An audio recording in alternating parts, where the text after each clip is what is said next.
All right, Yabosai, good morning. Good morning. It is a great zechus Baruch Hashem to continue with Sanhedrin.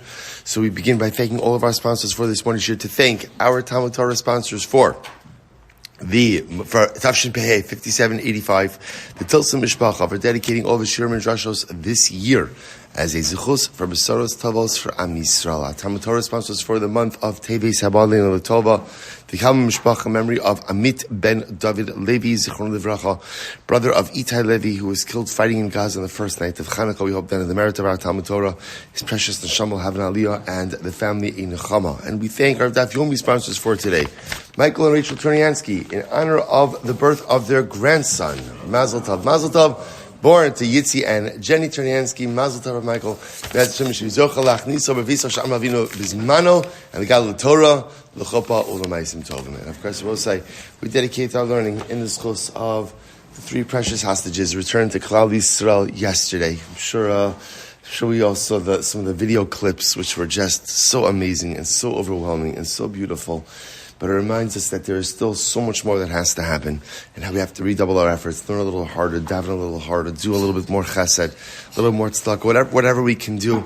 And Halavai, what yesterday showed us is that it is possible. It is possible to say that there's going to be a happy ending to the story. I always speak about this. I just heard it for a moment. In Yiddishkeit, Rabbi Jonathan Sachs, zechus Livracha, writes that Judaism, in the world of literature, he says that there's two different types of stories. There's more than two, but he explains two. There's mythology and there are fairy tales. So in mythology, if you ever read Greek mythology, which I happened to like when I was younger, so, the stories are all very strange. You have the gods who are very human-like, and the gods are always trying to foil the actions and plans of man. Right? And then you have fairy tales. And what happens in fairy tales? Every fairy tale always ends in the same way, and that's how? And everyone lived happily ever after. Rabbi Sachs, zechus Livracha, posits that certainly in Yiddishkeit we don't have mythology, because we don't have HaKadosh Baruch Hu wants us to be more successful than we want our success, and the Moshe is always rooting and advocating and cheering for us. So we don't believe in mythology, but at the same time in Yiddishkeit we have no fairy tales. We have no story that ends and everyone lived happily ever after. Right? The Torah Kadosh ends. How does the Torah end? The Torah ends with Moshe Rabbeinu's death. All Moshe Rabbeinu wanted to get, all he wanted was to come into Eretz Yisrael. And he's taken from this world just mere steps away from Eretz Yisrael. At the end, on Purim, when we read Megillah Esther, and the Megillah ends, and we're all celebratory and everything, and what happens? The heroine of the story, Esther, is locked in a marriage she did not want to be in, to Achashverosh, living a life that she did not want to be in.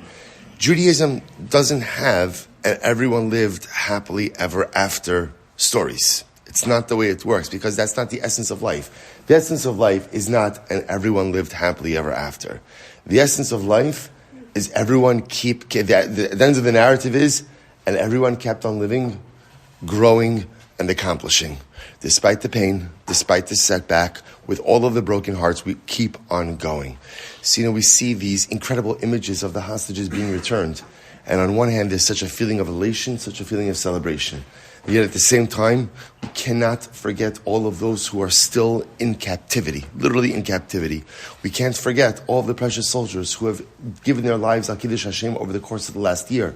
We can't forget October 7th. We can't forget all of the incredible tragedies. So as much as there's like a wave of simcha, it's not an everyone lived happily ever after moment. But we also have to take in the simcha, taking the excitement, but at the same time, as you mentioned before, redouble our efforts to bring every last of our brothers and sisters home.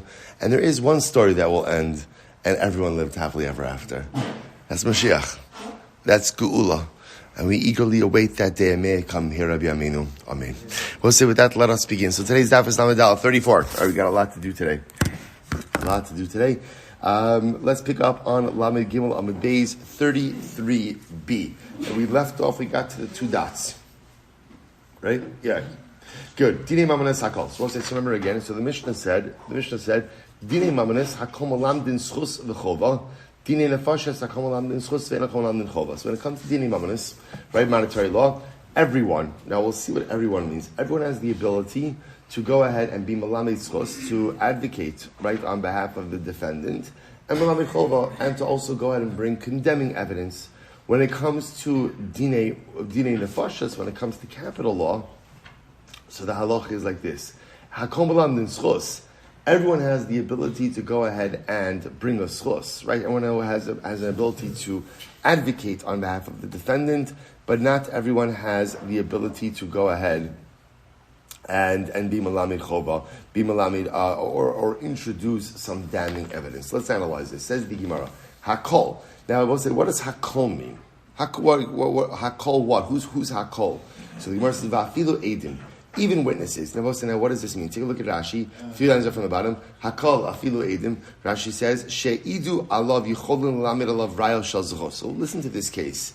Reuven comes in, right? So now what happens? Reuven comes into Beis Din. I will say, by the way, this is going to be true. This is going to be true whether it is dinei mamonas or dinei nefashas. The halacha is going to be the same, which goes like this. So let's say witnesses come and they introduce evidence, damning evidence against Reuven. Those very same witnesses, Rabbi Yossi says, could then turn around and introduce some type of exonerating evidence for Reuven, which is interesting, right? Even though, again, so in other words, let's say the witnesses found some additional piece of information, or they rethought about rethinking, in other words, retracting testimony is a much more complicated piece. But the idea Rabbi Yossi says is that even those original witnesses could come along, who originally gave the damning evidence, could come along and give some type of exonerating evidence. The Gemara says, Neimas Nisan, Neimas is Rabbi Yehuda. Say that our Mishnah supports Rabbi Yehuda or reflects Rabbi Yehuda's position. So the Gemara says, Neimas Nisan, Rabbi Yossi, Rabbi Yehuda, he v'lo Rabbanan. The Sanhedrin, because we learned, Ve'ed echad lo ya'ana b'nefesh, bein zechus, bein l'chovas.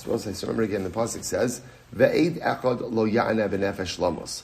The pasuk says, a singular witness should not give testimony that would result in someone being put to death. Now, if you say to yourself, the pasuk sounds pretty straightforward, right? That you can't have a singular witness. The problem is elsewhere the Torah already taught us that you can't have a singular witness. So what does this come to teach us? So the Gemara says, Eid Echad is not believed no matter what. Tanakama says, an Eid Echad has zero credibility. Whether it's l'schos, whether it's l'chova, it doesn't matter. Rabbi Yosef, Rabbi Yehuda says no. Ona l'schos vein ona l'chova. Rabbi Yehuda says no. A single witness is believed l'schos. In other words, if a single witness comes along and a single witness has some positive testimony for the defendant, he is accepted.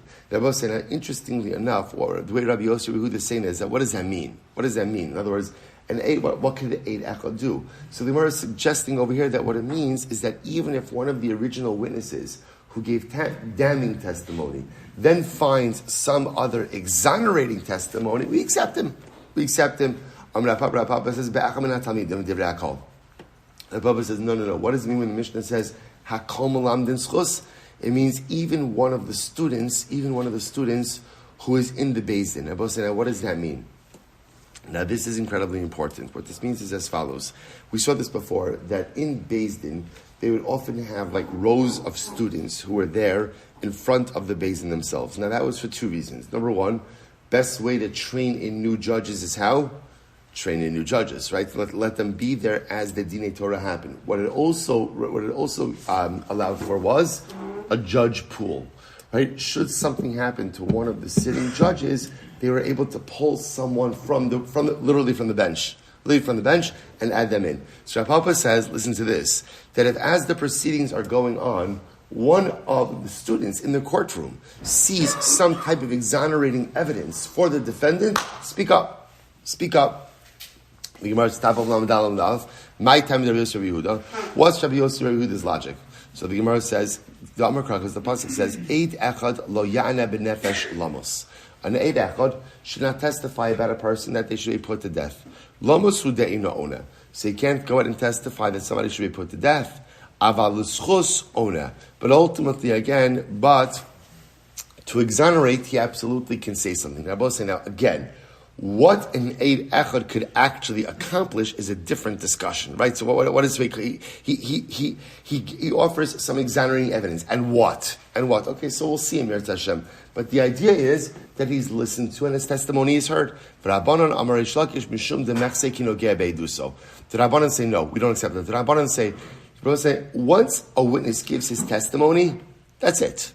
That's it. So you can't go ahead and then afterwards introduce no test. So if witnesses came along and they gave damning testimony, right? Or I say damning sounds so they gave testimony, but the testimony again reflected poorly on the defendant.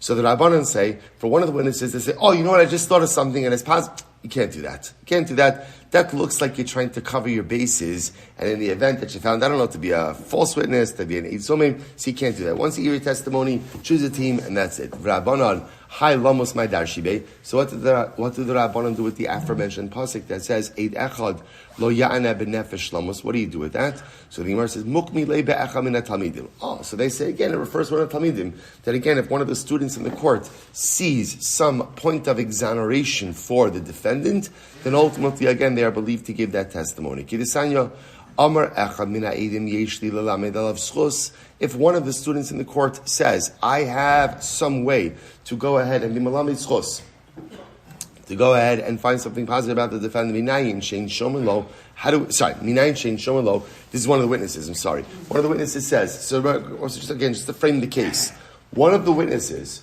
who gave indicting testimony, right? Negative testimony about the defendant, then turns around and says, I have some positive testimony. How do we know that ultimately, again, we do not listen to that individual? Talmud Lomar, Eid Echad Lo Yana. No, once you said your piece, you said your piece. There's such a tremendous, not loud enough? Sorry, such a tremendous Moshe Haskell, right, in this, which is, witnesses, once they say something, you're locked in. You must say, it's a good Moshe Haskell in life. Imagine, by the way, if we measured every word by this metric, that once I say it, I can't take it back. Once I say I can't take it back, imagine how much differently our speech would look like, right? How different our interactions would look if you realize that once it came out, cannot change, right? The Gemara says, once you say it, you can't retract it, you can't reframe it, you can't retool it, you can't reword it. I think how different, again, our speech would look. Incredible. So the Gemara says, how do you know if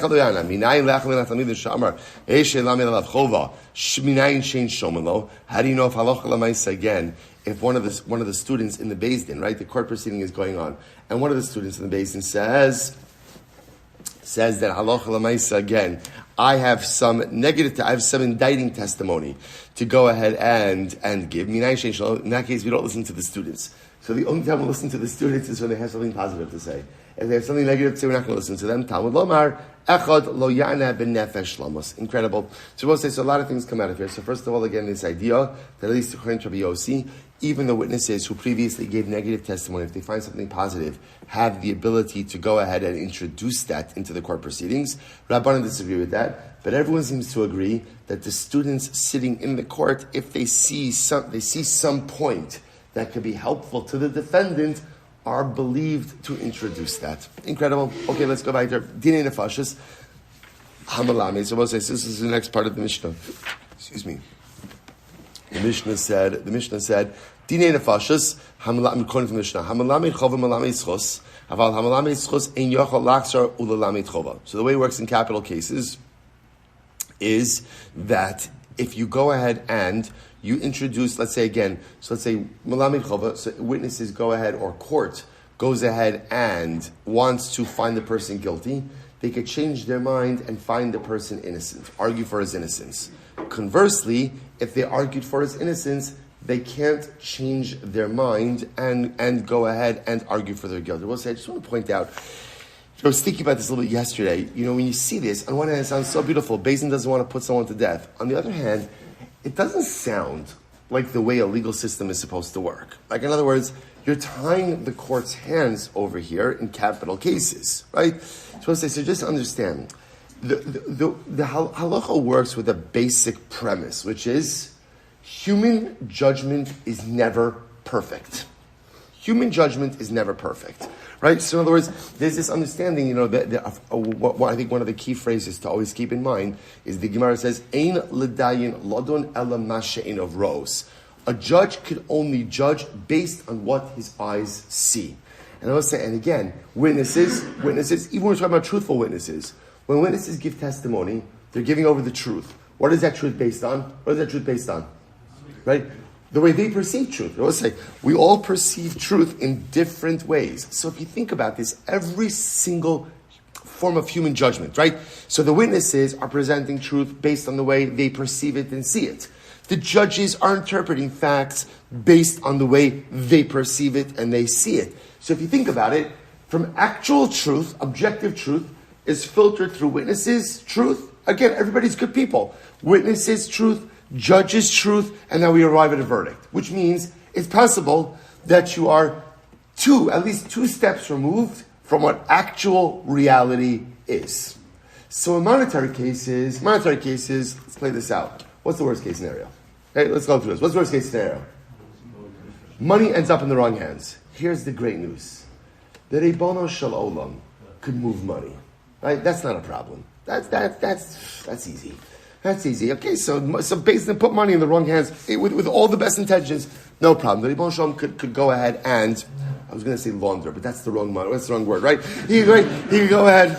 There's a makar for it, right? And so again, he can move the money. Capital cases is much different, right? So a Beis Din takes a life, again, even with all the true, quote-unquote, true facts, that is a pretty irreversible course of action. So essentially, I both say this reticence to put someone to death is based on this recognition that human judgment, I'm not going to use the word is inherently flawed, but it's inherently limited. So that's what's driving this. We are very, very reticent to have a Beis Din put someone to death. So that's why, again, so you have this idea, once a Beis Din was deliberating and they were seeing the positive, they were seeing exoneration, they can't change their mind. So let's analyze this. Says the Gemara. So Amarav, Lo Shana Elo B'Shas Maso Matan. When is this true that they can't reverse course, Beis Din can't reverse course? That's when they're arguing the facts, right? In other words, when they're deliberating the case, if there are dayanim, right, if the Beis Din feels that there's room for exoneration, stay that course, and keep analyzing those facts. Don't change course. Aval b'shas gemar din, but at the time that the verdict is going to be delivered, right? The Gemara says, "Malamed zechus, chomin malamed tovos." This is fascinating. At the time of the verdict, I will say, the assumption is at the time of the verdict, you've really worked this through. So after you've worked it through and you are ready to exonerate, and now you feel that there are grounds to implicate, you could change your mind, because then we assume you've gone through the entire process. I would say it's so counterintuitive. I would have thought just the opposite. During Maso Matan, if you want to change your mind before a verdict has been delivered, before a verdict is reached in your mind, you could flip flop. You could change your mind. Right at the time of the verdict, you can't change your mind. Gemara says no.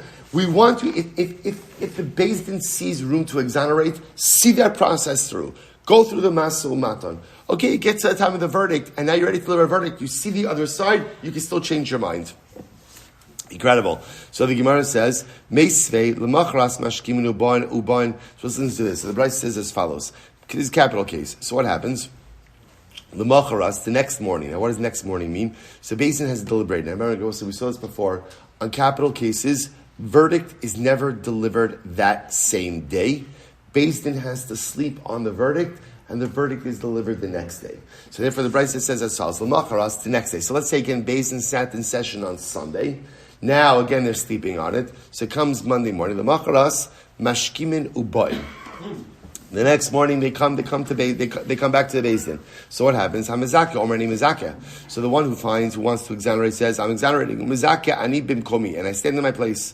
I'm standing my ground. Hamachayev Omrani Machayev, Machayev ani bimkomi. Right? The Machayev says that ultimately again I want to find them guilty, and I'm standing my ground. Hamalamid chov malam mitzchos. So again, we'll say the one who wanted to find him guilty could change his mind. But the one ultimately who wanted to exonerate can't change his mind. This is talking about what? This is talking about the verdict. And what do you see from here? What do you see from this brayso? That at the time of the verdict, you can't change your mind. So what's going on over here? And using that same logic, masa umatan mi leka. Now again, I will say, for the next morning,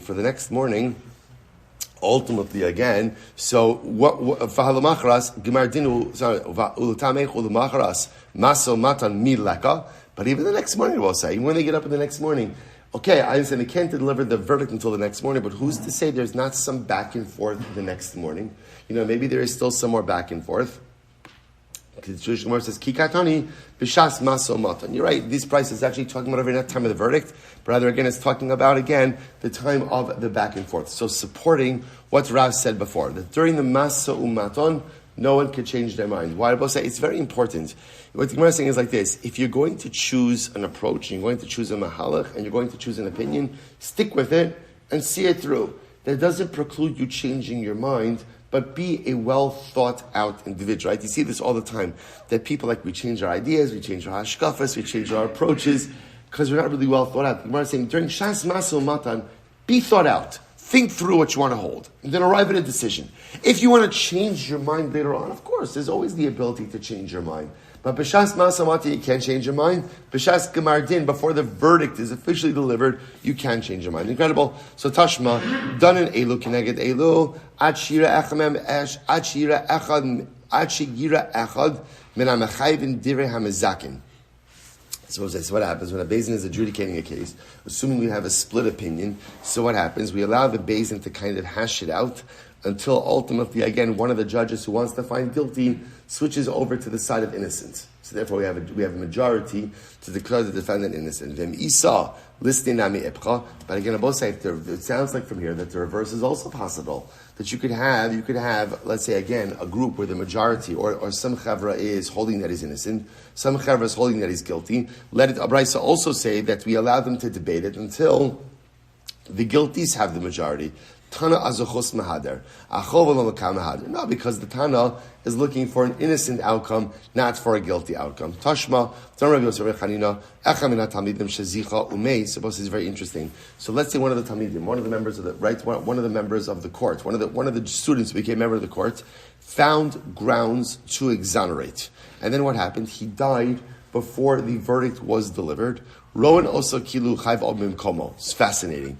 We view him as if he's still alive since he was part of the deliberations, and therefore we count his opinion as an innocent opinion. Va'amai nema ilu hava kayim hava haderbei. 1 second, we just said before, you can change his mind. So maybe even if he was alive, he would have changed his mind. Hashtami alo haderbei. True, he could have changed his mind, but right now he didn't. The Gemara said, "Vaha shalcho mitam l'div Rabbi Yossi Chanina motzim michlau Rabbeinu." But they said, right, Rabbi Yossi Chanina, you are now excluding yourself from the teachings of our teacher. To which the Gemara says, "Ein motzei etmar." No, it means he's not excluding himself. All right, so we'll say Tashma. We're not finished. So we're trying to figure it out over here. Remember, it's all based on the premise of Rav. So the Mishnah indicated to us that in a capital case, once there's been expressed an opinion for exoneration, you can't switch over to guilty. So Rav comes along and says that is only during the time of deliberations. Deliberations, you got to stick with a team. But during verdict, or when we say during verdict, we'll say, what do you mean during verdict? Before the actual verdict is delivered, but when they are ready to deliver a verdict, at that point, you can switch teams. Tashma, let's analyze. So we'll say, listen to this. As the court was recording their opinions, there were two scribes who were there. Why two scribes? One on the right, one on the left. And the scribes would record, again, the words of the judges who wanted to find guilty and the words of the judges who wanted to exonerate. So let's analyze this. So I understand why I have to record the words of the one who want to find innocent. Right? Halalas din. So we'll say, so now listen to this, because again, we want to record the opinions of the one who want to implicate. Why? Because the truth is that Emir Hashem tomorrow, right? They're going to sleep on it, and they're going to want to review their decision, and perhaps they'll be able to see a reason to exonerate. But why do we have to record the opinion of the ones who want to find them innocent? All we need is what? Is a quick tally. I don't need to record their logic, because again, I will say why. The Gemara says, to which the Gemara says, I'm sorry, my taima, la mishum dichazu taima achrina lechova, lo mashkachina b'hal. Is that not because that even if they find a reason to implicate, will point to their recorded opinions and not allow them to reverse their opinion in favor of implication? What do you see from here? That halacha l'maisa, once members of the Beis Din find reasons to exonerate, they cannot change their opinion. To which the Gemara says, "Lo kadesh lo yomru shnayim tam echa mishnei mikros." Okay, so now we're going to do something else. Now the Gemara says, "No, there's a different reason. Different reason, because even the judges who exonerate, suppose we're going to see two judges can't espouse the same halachic concept from two different psukim." Now, what does this mean? So I want to say, the Gemara here is operating with the principle that the Ribono Shel Olam only says things once, right? Every parent has that moment where they say to their kids, listen well, I'm going to say this once, right? So the Ribono Shel Olam says things once, but there seem to be multiple psukim in the Torah that reiterate things. Remember, the way we operate is every time there isn't reiteration is for why? Darshan is chadeshba. There's always some new piece of information. Now, because of that, if you have two dayanim who go ahead and learn out the same exact halachic concept from two different sources, there's a problem. Someone is mistaken. So the Gemara says, so therefore, why do we record, we'll get into this just one, why do we record the opinions even of the judges who want to exonerate in writing? Because in the event that they find grounds for exoneration, the same grounds, from two different psukim, there's something flawed in their logic. Listen to this. If two judges said the same concept, ultimately again, from two different sources. So again, they're saying the same exact thing from two different sources. So what's that? Amar lei ein monin lahen ela echad. So I'll say, ultimately, again, we only count them as one opinion. Now, if you look at Rashi for just a moment, it's 3 lines up before the lines get wide. Ein monin lahen ela echad. Dechad mehanach krai lav lahachi asa. Because let's remember again, there's no such thing, it's very important, as two psukim espousing the same thing. So therefore, again, if you have two rabbinic opinions espousing the same exact opinion, and they're quoting two different psukim, one of them is wrong. Two psukim cannot be saying the same exact thing. Rashi finishes up, the kaim balad, lo nichtevu shnei mikros l'tam echad. Because you have a concept that two psukim cannot teach the same thing. Therefore, hilcha chaminau mitatay. One of them is mistaken. So the Gemara says, listen to this. So the Gemara says, Amar lei, ein toin lahen ela echad. So therefore, again, if you have two judges espousing the same opinion, quoting two different psukim, we count them only as one opinion, because ultimately one of them is mistaken. From Amar Abai Damakra Achas Dvar Elokim Shtayim Zu Shamati Ki Oz Lelokim. So the Gemara here quotes the pasuk from Tehillim. Achas Dibra Elokim Shtayim Shamati. This is interesting, right? Shtayim Zu Shamati. One thing HaKadosh Baruch Hu said, I heard, but two different things I heard. Ki Oz Lelokim. Strength is to God. So what does this mean? Listen to this. Mikra Echad Yotz Lekamatamin. One pasuk can be interpreted multiple ways. So right, in other words, just to be clear, obviously all of Gemara is based on multiple different interpretations of the same pasuk. Right? So one pasuk can be interpreted different ways. Ve'ein tam echad yotzei kamikros. But you can't have the same concept coming from multiple psukim. Dibei Rabbi Shmuel Tana ukipatesh yifutzatz sela. So say Torah is like a hammer that strikes against the stone. Just like when you hit a stone against a hammer against the stone, it's going to shatter into multiple pieces. So too, one pasuk can be interpreted multiple ways. But again, it's multiple ways. Hechidami, what's the case? Give me an example of one pasuk, of two psukim being interpreted in the same exact way. Here's a good example of this. Mizbeach mekadesh es haroilo. We have a concept that the Mizbeach ultimately sanctifies anything that is fit to come on the Mizbeach. And I will say, what we're going to see what that means is, if you accidentally put something that is puzzle, right, on the Mizbeach, you don't take it down. Right? The Mizbeach essentially is mekadesh. There's no such thing we're going to see as, again, even saying that should not have been put, I don't mean like a chasrum, like a non-kosher animal, but again, anything that technically speaking could have gone to the Mizbeach, but had some disqualification associated with it, therefore shouldn't have been put there. but it was put there, doesn't come down.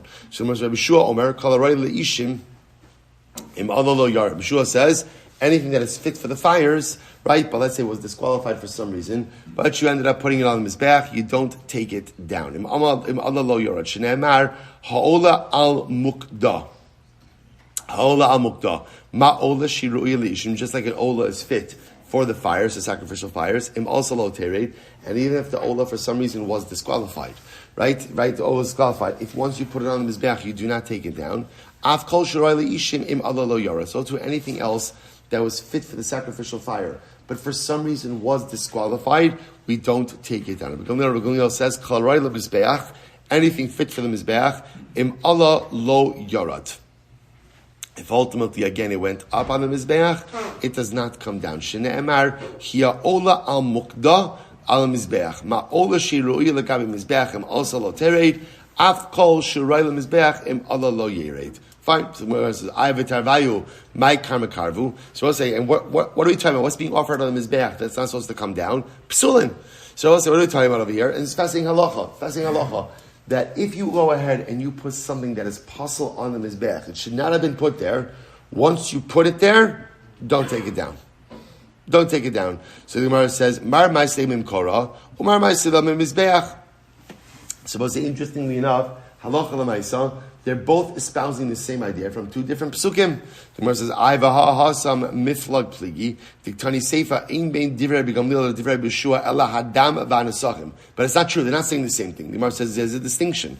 What's the distinction? Blood and wine. Blood and wine libations. Rabbi Gamliel Omer lo yerdu. Rabbi Gamliel says even blood that was erroneously placed there, or wine libations that were erroneously placed there, should not be taken down. Rabbi Shmuel says Rabbi Yoshua says they should be taken down. So they're not saying the same thing. So we'll say, well, we're trying to figure out, we're just trying to find an example of this concept, right? The Gemara introduced us to this brand new concept, which the truth is we never knew before, which is that if you have two opinions espousing the same concept, but learning it out from two different psukim, then what? Someone's wrong. Which I will say, by the way, is also a tremendous yisod. That in life, not everyone's right. Kind of like we live a little bit like, especially societally, with this idea that everyone is entitled to an opinion and everyone is right. Now the truth is, everyone is entitled to an opinion, of course. But again, not everyone is right. And this is an incredibly important yisod, because if everyone's right, then there's no MS. Some people have to be right, some people have to be wrong. That is the only way. So where does that concept come from? It comes from here. If you have two people saying the same thing from two different sources, someone's wrong. It can't be that the Torah is saying the same thing in two different contexts. We're trying to figure out an illustration of this. So the Gemara says like this: Ella Amra Papa. Last line. Kidisan Rabbi Yosef Levy says Mitoch Shne'amar. We'll say Amit Beis. I'm waiting for our break in Sanhedrin. I think it's tomorrow. Yeah, tomorrow's good. All right. Tomorrow says like this. Ella Amra Papa. Kidisan Rabbi Yosef Levy Mitoch Shne'amar. Anything that will say, now again, once again, this is talking about invalid sacrificial items. If invalid sacrificial items are put on the mizbeach yikdash, ultimately, again, it is consecrated. It's consecrated. Shomea ani bein she'ein roi. So I stand and say, what does that mean? That means items that are fit for the mizbeach and not fit for the mizbeach. Now I will say, now Rashi points out there is something very interesting. For example, what about sa'ar udvash, right? Honey and leaven. Now, in general, again, those items are never offered up on the mizbeach. I would have thought that even if you accidentally put those items on the mizbeach, you don't have to take it down. Talmud lomar kvasim. Therefore, the pasuk says sheep ma kvasim ru'yin af kol roi. So it's very important. So in other words, there is a principle, and this principle says that if you put something on the mizbeach that should not have been put there, what does that mean? You have a blemished animal, right? Or for example, sacrificial meat that something happened with it. You shouldn't put it on mizbeach, but you don't take it down. But that's only something that was technically fit for the mizbeach. If you put something that was never fit, invalid, for example, honey. We'll say there's no honey that is ever part of any carbon of any sacrificial rite. So if you accidentally put honey on the mizbeach, that automatically comes down. Rabbi Kiva says, Ola. We learned this from Ola. Ma Ola ru'uya af kol haroi. So just like Ola, just like Ola is fit for the Mizbeach, so to Rabbi say anything that is technically fit for the Mizbeach, but invalidated for some reason, if you went ahead and you put it on, you don't take it off. So the Gemara says, V'tarvaihu, my kamematu, and both of these opinions, what are they excluding? So the Gemara says, Psule. They're going ahead and excluding items that are inherently invalid for the Mizbeach. So Mar Ma'isila Mikvasim, Umar Ma'isila Me'olah. One is learning it from Kvasim, one is learning from Olah. So we'll say, here's the example. Two opinions, learning the same concept from two different Pesukim, or from two different parts of the same Pasuk. So the Gemara says, two different Pesukim. So the Gemara says, in this case, two different Pesukim. No, there is an afkamina. What's an afkamina? We'll say, if you accidentally put an invalid bird offering on the Mizbeach. So the Gemara says, man de ma'isle mikvasim. So the one who learns out from kvasim in aval ola sa'of lo. It's only things like kvasim, actual animal sacrifices, that if you put an invalid one on the Mizbeach, don't take it down. But if you put an invalid oath on that Mizbeach, then what?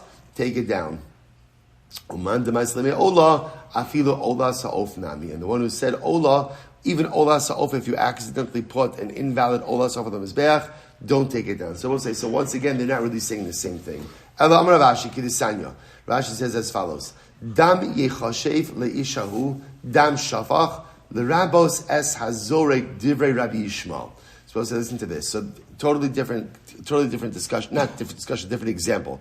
This is talking about over here of shchutei chutz. Shchutei chutz. So what shchutei chutz? The halacha is you are not allowed to offer a korban outside of Beis Hamikdash. And if you do, that's called shchutei chutz. That's called offering something outside of the Kavaz Beis Hamikdash. That's liable to death. Liable to death. Listen to this. So dam yechashav le'ishahu. There's literally again capital liability for a person who does this. Dam shafach. Supposed to say l'rabos es hazorik. This comes to include not only someone who offers a karban, but even someone who does zrika, right? The offering of the sacrifice, the sprinkling of sacrificial blood. The Rabbi Shmuel. Rabbi Kiva says, O zevach. What does it mean, O zevach? L'rabos es hazorik. That also comes to include someone who sprinkles blood. So we'll say, what do you see over here? What are they doing? What's happening over here? Two opinions saying the same thing from two different sources.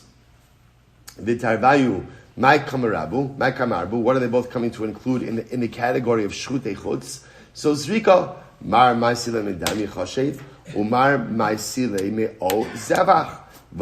So we'll say, so again, it's halacha l'maisa. Again, this seems to be an example of two opinions learning the same thing from two different phrases. V'ha'amar Rabbi Avo, shachat v'zarak ikabenaihu. So Rabbi Avo says, no, there's an afkamina. What's an afkamina? Shachat v'zarak. If you did shchita and zrika outside. So the Gemara says, Rabbi Shmuel eno chayiv ala achas. Listen to this. Rabbi Shmuel only chayiv. Suppose this is interesting. Let's say a person did shchita and zrika on a korban outside of the Beis Hamikdash. So listen to this. According to Rabbi Shmuel, you only chayiv once. According to Rabbi Akiva, chayiv shtayim. So you see, they're not saying the same thing. Ha'itmar lo amra baye av div Rabbi Akiva nami eno chayiv ala achas. No, according to Rabbi Akiva, you also only chayiv once. To Amar Kra, sham ta'ala olasecha, v'sham ta'ala arvinu rachmana l'kulu asiyo. So we'll say the Torah includes essentially kind of lumps all sacrificial activity that happens outside of the Beis Hamikdash into one category. And therefore, halacha l'maisa, even Rabbi Akiva would agree that if you were to shecht and do zrika outside of the Beis Hamikdash, one would be chayiv only once for that. So we'll say, so halacha l'maisa, what comes out of here is as follows. First of all, there's this interesting concept that again, if you have two opinions, learning the same concept from two different psukim, someone is wrong. And I both say, so again, why is this important for us?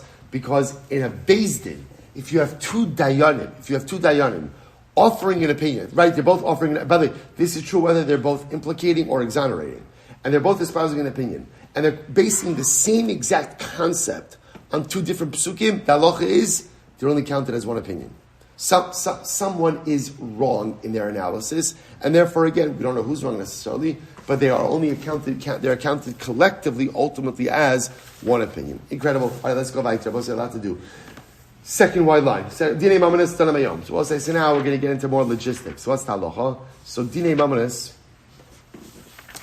mamanis, you could go ahead, you could adjudicate a case by day, and you could even go ahead and finish it at night. Dinei nefashas are judged by day, and they have to be finished by day. right? You cannot conclude a capital case at night. Okay, fine. Furthermore, again, the next piece was Dinei Mamanos. We know you could go ahead and adjudicate and conclude a case that same day, but Dinei Nefashos, you can't complete the case, can't deliver the verdict until the next morning. So let's analyze. Says the Gemara.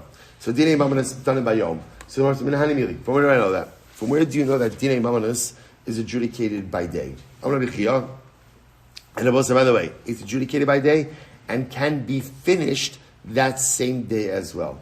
I'm sorry. It could be adjudicated that day, and you could even deliver the verdict at night. At night. This is the right? So monetary law adjudicated by day and could finish the verdict at night. Now, just to be clear, let's do the Gemara. Fine. Says where do you know this? That you could even conclude at night. The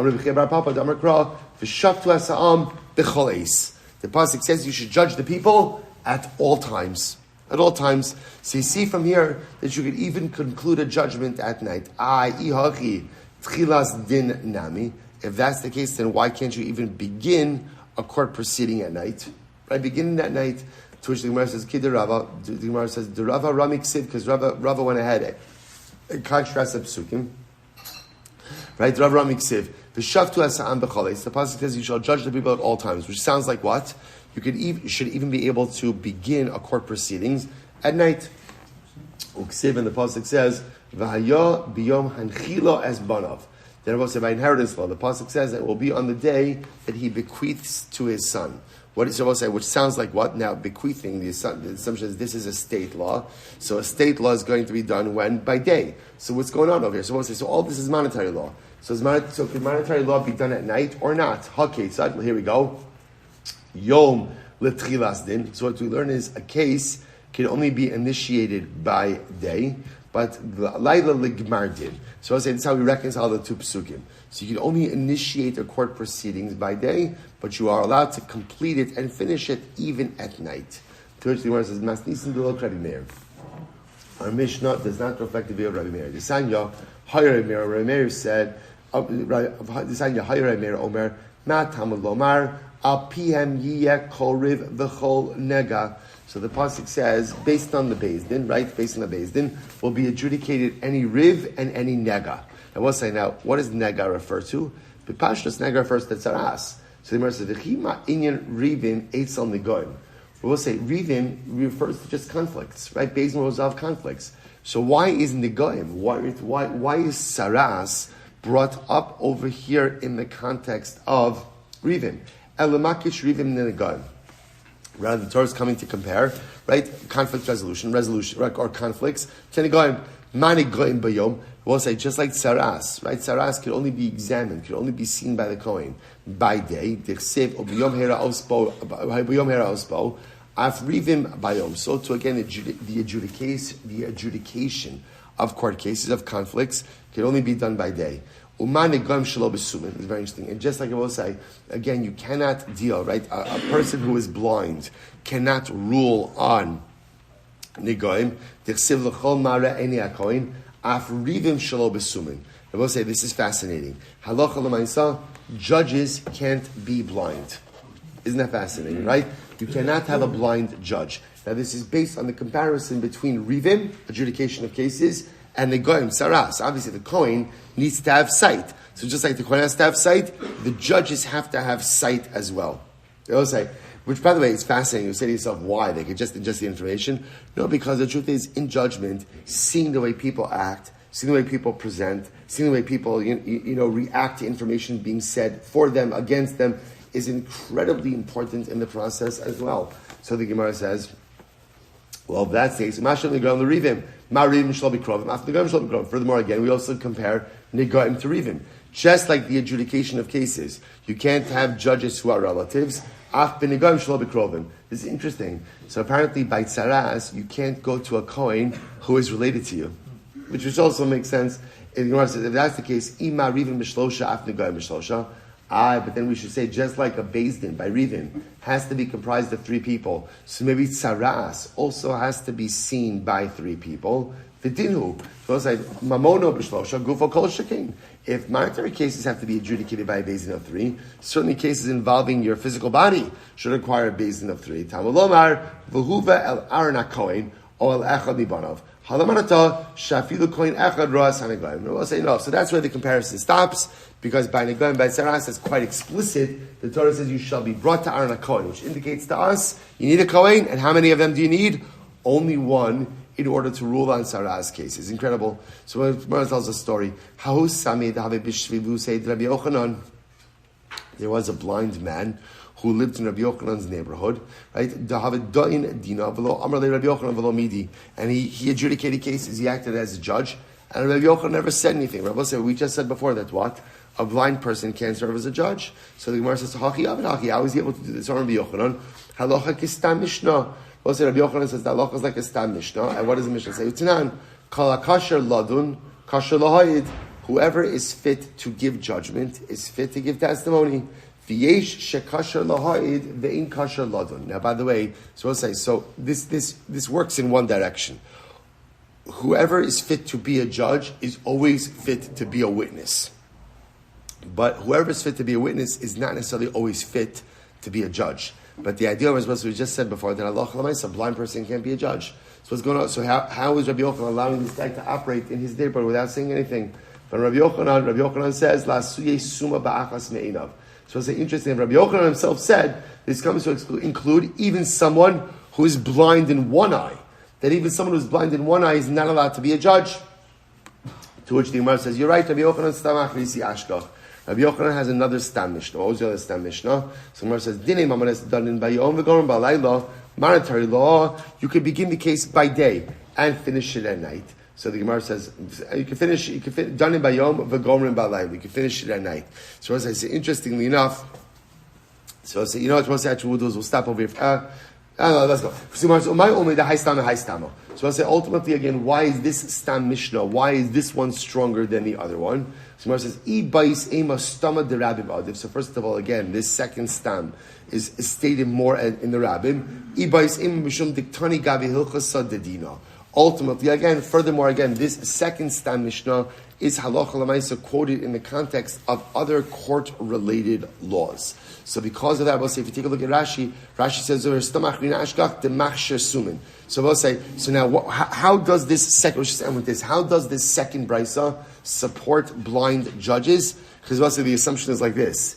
If you could adjudicate or conclude a case at night, everyone is considered to be vision impaired. So since you're allowed to deliver a verdict at night, therefore what? Therefore, Allah L'maisa, Rabbi Yochanan posits that even a blind judge is fit to adjudicate the case. Right? So stop over here. Again, we'll get resolution on that, because that's actually quite a fascinating halacha. We'll get resolution on that tomorrow. We'll say, tremendous shkayach.